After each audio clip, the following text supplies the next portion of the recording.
दोस्तों, माता वैष्णो देवी मंदिर अपने अद्भुत चमत्कारों को लेकर भारत देश के प्रमुख मंदिरों में से एक माना जाता है। आज का हमारा ये वीडियो माता वैष्णो देवी के उन 10 रहस्यों के बारे में है जिन्हें बहुत कम लोग जानते हैं। इसलिए माता वैष्णो देवी की कृपा पाने के लिए इस वीडियो को अंत तक जरूर देखिएगा। साथ ही यदि हमारे चैनल पर पहली बार आए हैं तो चैनल को सब्सक्राइब जरूर करिएगा, क्योंकि हम ऐसे ही वीडियोस आपके लिए लाते रहते हैं। तो चलिए शुरुआत करते हैं आज के हमारे इस वीडियो की। नमस्कार दोस्तों, एक बार फिर से स्वागत है आपका हमारे चैनल आध्यात्मिक मार्ग पर। दोस्तों, श्री माता वैष्णो देवी के इस पवित्र मंदिर की यात्रा हमारे देश की सबसे पवित्र तीर्थ यात्राओं में से एक मानी जाती है। माता वैष्णो देवी संसार में सभी मुरादों को पूरा करने वाली माता के रूप में प्रसिद्ध है। इसका अभिप्राय है कि माता वे सभी इच्छाएं पूरी कर देती है जो इनके भक्त अपने मन में रखकर इनके दिव्य दरबार में आते हैं।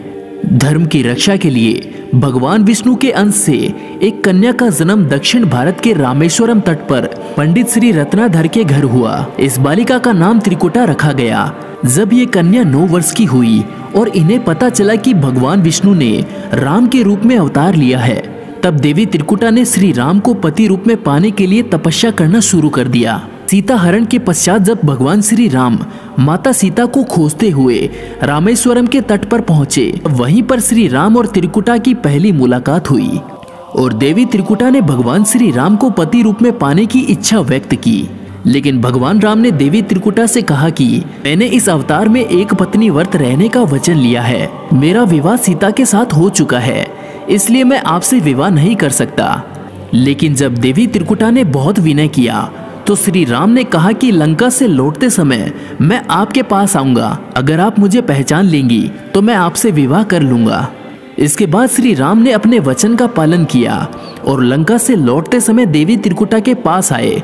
लेकिन भगवान श्री राम की माया के कारण देवी त्रिकुटा उन्हें पहचान ना सकी। त्रिकुटा के दुख को दूर करने के लिए श्री राम ने कहा कि देवी त्रिकुट पर्वत पर एक दिव्य गुफा है। उस दिव्य गुफा में तीनों महाशक्तियां सरस्वती, महालक्ष्मी और महाकाली पिंडी के रूप में विराजमान हैं। आप उसी में जाकर मेरी प्रतीक्षा कीजिए। कलयुग में जब मेरा पुनः अवतार होगा तब मैं आकर वहां आपसे विवाह करूंगा। धर्म का पालन करने वाले भक्तों की आप समस्त मनोकामनाएं पूर्ण करिएगा। दोस्तों, भगवान श्री राम के इस आदेश के बाद देवी त्रिकुटा आज भी उस गुफा में उनके आने की प्रतीक्षा कर रही है और इस दरबार में आने वाले भक्तों के दुख दूर करके उनकी सभी मुरादों को पूरा कर रही है। दोस्तों, माता वैष्णो देवी के दर्शन के लिए वर्तमान में जिस रास्ते का इस्तेमाल किया जाता है वो रास्ता गुफा में प्रवेश करने का प्राकृतिक रास्ता नहीं है। श्रद्धालुओं की बढ़ती संख्या को देखते हुए 1977 में एक कृत्रिम रास्ते का निर्माण किया गया था। वर्तमान में इसी रास्ते से श्रद्धालु माता के दरबार में दर्शन करने के लिए आते हैं। अधिकतर प्राचीनतम मंदिरों की यात्राओं की तरह ही ये निश्चित कर पाना असंभव है कि इस पवित्र मंदिर की यात्रा कब और कैसे शुरू हुई। दोस्तों, इस गुफा के भूवैज्ञानिक अध्ययन से पता चलता है कि इस पवित्र गुफा की आयु लगभग 1 लाख वर्ष की है। पौराणिक मान्यताओं के अनुसार माता वैष्णो देवी का सबसे पहला वर्णन महाभारत में हुआ था, जब पांडव और कौरव कुरुक्षेत्र के युद्ध में अपनी सेनाओं का व्यूह बना रहे थे। श्री कृष्ण के कहने पर पांडवों के प्रमुख सेनानी अर्जुन ने देवी माता का ध्यान लगाया और युद्ध में विजय प्राप्त करने का आशीर्वाद मांगा। तब अर्जुन ने देवी माँ का ध्यान लगाते हुए उनसे निवेदन किया कि इस युद्ध में विजय का आशीर्वाद दे। तब उन्होंने कुछ श्लोक कहे जिससे ये पता चलता है कि अर्जुन ने महाभारत में देवी वैष्णो देवी का ध्यान किया था, जो कि जम्मू की गुफा में रहती है। मान्यता है कि माता ने इस गुफा में 9 महीने बिताए थे, ठीक वैसे ही जैसे कोई शिशु अपनी माँ के गर्भ में रहता है। यहाँ देवी त्रिकुटा 9 महीनों तक भैरवनाथ से छुपकर रही थी। 9 महीने के बाद देवी वैष्णो देवी के रूप में प्रकट होकर उन्होंने भैरवनाथ का अंत किया। क्योंकि माता ने इस गुफा में 9 महीने बिताए थे, इसलिए इस गुफा को गर्भ जून के नाम से जाना जाता है। वर्षों से ऐसी मान्यता है कि जो भी महिलाएं इस गुफा में प्रवेश करती है उन्हें प्रसव के दौरान कोई भी समस्या नहीं होती। ऐसी भी मान्यता है कि पांडवों ने ही सबसे पहले देवी माँ के प्रति अपनी भक्ति और श्रद्धा को प्रकट करते हुए कोल कुंडली और भगुल के मंदिरों का निर्माण करवाया। यहाँ त्रिकुटा पहाड़ के बिल्कुल पास लगते पहाड़ पर पवित्र गुफा को देखते हुए 5 पत्थरों के ढांचे 5 पांडवों का प्रतीक माने जाते हैं। श्री माता वैष्णो देवी की गुफा की खोज से जुड़ी अनेकों कथाएं प्रचलित है। ऐसा कहा जाता है कि लगभग 700 साल पहले इस गुफा की खोज पंडित श्रीधर के द्वारा की गई थी। उनके भंडारे के आयोजन में देवी माँ ने सहायता की थी। जब माता भैरवनाथ से बचने के लिए भंडारे को बीच में छोड़कर चली तो कहा जाता है कि पंडित श्रीधर को ऐसा प्रतीत हुआ जैसे उन्होंने अपने जीवन की प्रत्येक वस्तु को गंवा दी है।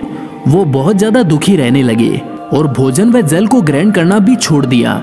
वे अपने ही घर के कमरे में बंद हो गए और देवी माँ से पुनः प्रकट होने के लिए विनम्र भाव से विनती करने लगे। तभी माता वैष्णो देवी श्रीधर के सपने में प्रकट हुई। उन्हें त्रिकुट पर्वत की तलहटी में स्थित पवित्र गुफा को ढूंढने के लिए कहा। माता ने उन्हें अपना व्रत खोलने का आग्रह भी किया और उन्हें इस पवित्र गुफा का रास्ता भी दिखाया। पंडित श्रीधर ने माता जी की आज्ञा को मानकर पर्वतों में स्थित उस पवित्र गुफा को ढूंढने के लिए चल पड़े। कई बार उन्हें लगा कि वे रास्ता भूल गए हैं, परंतु उनकी आंखों के सामने सपने में देखा हुआ दृश्य पुनः प्रकट हो जाता। अंततः वे अपने लक्ष्य पर पहुंच गए। गुफा में प्रवेश करने पर उन्हें 3 सिरों में उठी हुई एक शिला प्राप्त हुई। उसी क्षण माता वैष्णो देवी उनके समक्ष साक्षात प्रकट हुई और उन्हें इस शिला की तीनों पिंडियों की पूजा करने का आदेश दिया। पंडित श्रीधर को गुफा में देवी के अनेकों पद चिन्ह मिले। देवी माँ ने श्रीधर को 4 पुत्रों का वरदान दिया और उन्हें उनके इस स्वरूप की पूजा करने का अधिकार भी दिया।